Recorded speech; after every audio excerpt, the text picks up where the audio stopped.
সবাইকে ICT corner YouTube চ্যানেলের পক্ষ থেকে আরো একটি আপডেট ভিডিওতে স্বাগতম জানাচ্ছি।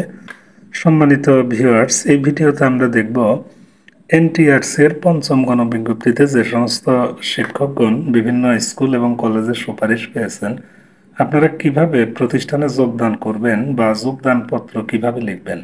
তো চলেন এই ভিডিওতে আমরা পুরো বিষয়টা দেখে নিই। আমাদের প্রতিষ্ঠান থেকে নিয়োগপত্র পাওয়ার পর একটি যোগদানপত্র লিখতে হবে। তো প্রথমে আমাদেরকে লিখতে হবে হচ্ছে তারিখ। আপনারা অবশ্যই এইভাবেই লিখবেন, দিন, মাস এবং সাল দিবেন, তারপরে কথাটা লিখে দেবেন।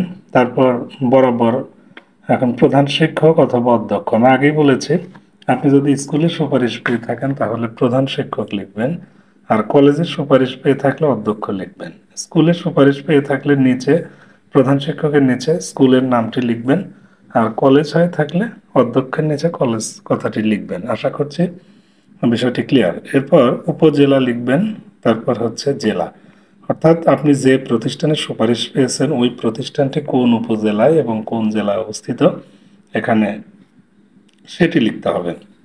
আর আপনার নিজ উপজেলা এবং জেলা এটা নিচে লিখবেন।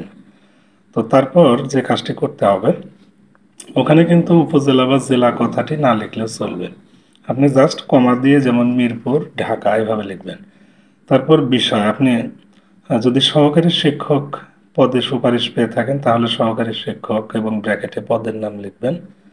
আর যদি কলেজে সুপারিশ পেয়ে থাকেন তাহলে প্রভাষক লিখে ব্র্যাকেটে পদের নামটা লিখবেন এবং লিখবেন যে পদে যোগদান প্রসঙ্গে জনাব যথাবিহিত সম্মান প্রদর্শন পূর্বক বিনীত নিবেদন এই যে আমি, এখানে আপনার নিজ নামটা লিখতে হবে সার্টিফিকেটে যেভাবে আছে। তারপর আপনার একইভাবে আপনার পিতার নাম, আপনার মাতার নাম, গ্রাম, ডাকঘর, উপজেলা, জেলা এভাবে লিখবেন। অর্থাৎ ফাঁকা জায়গাতে আপনি আপনার নাম, পিতা, মাতা, গ্রাম, ডাকঘর, উপজেলা, জেলা এগুলো লিখবেন। তারপর লিখবেন বেসরকারি শিক্ষক নিবন্ধন ও প্রত্যয়ন কর্তৃপক্ষ এনটিআরসি এর গত যেহেতু 21/8/2024 তারিখে চূড়ান্ত সুপারিশটা দিয়েছে, সুতরাং এখানে এই তারিখটা এভাবে লেখা যেতে পারে যে তারিখের সুপারিশের প্রেক্ষিতে এবং আপনি যে প্রতিষ্ঠানে বর্তমানে যোগদান করছেন আপনাকে তো একটা নিয়োগপত্র দিয়েছে।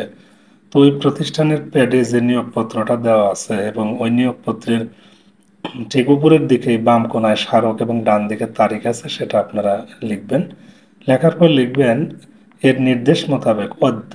এখন তারপর আপনি কত তারিখে যোগদান করবেন। যদি সেপ্টেম্বরে করেন তাহলে 1/9/2024 এভাবে আপনি লিখবেন যে পূর্বাহ্নে আমি আপনার প্রতিষ্ঠানে সহকারী শিক্ষক অথবা প্রভাষক ব্র্যাকেটে পদের নাম দিবেন যে যোগদান করলাম। তারপরে নিচে আপনাকে লিখতে হবে যে অতএব মহোদয়ের নিকট বিনীত প্রার্থনা আমার যোগদানপত্র গ্রহণ করে প্রয়োজনীয় ব্যবস্থা গ্রহণ করতে আপনার একান্ত মর্জি হয়। এভাবেই মার্জিত ভাষায় আপনাকে লিখতে হবে, একদম সহজ সরল ভাষা আপনার জন্য ভালো। তারপর লিখবেন বিনীত নিবেদক। বিনীত নিবেদক লিখে মাঝখানে একটা জায়গা দেখেন ফাঁকা আছে, মূলত এই জায়গাটাতে আপনাকে স্বাক্ষর দিতে হবে। আমি জাস্ট স্যাম্পল হিসাবে টিক মার্ক করে দিলাম। আপনাদের কিন্তু এই ফাঁকা জায়গা ফাঁকা রেখে প্রিন্ট করতে হবে এবং এখানে কলম দিয়ে আপনাকে স্বাক্ষর দিয়ে দিতে হবে। তারপর আপনার আবারও নাম, আপনার পিতার নাম, মাতার নাম, গ্রাম, ডাকঘর, তারপরে উপজেলা এবং জেলা এই ফাঁকা জায়গায় আপনি লিখে দেবেন।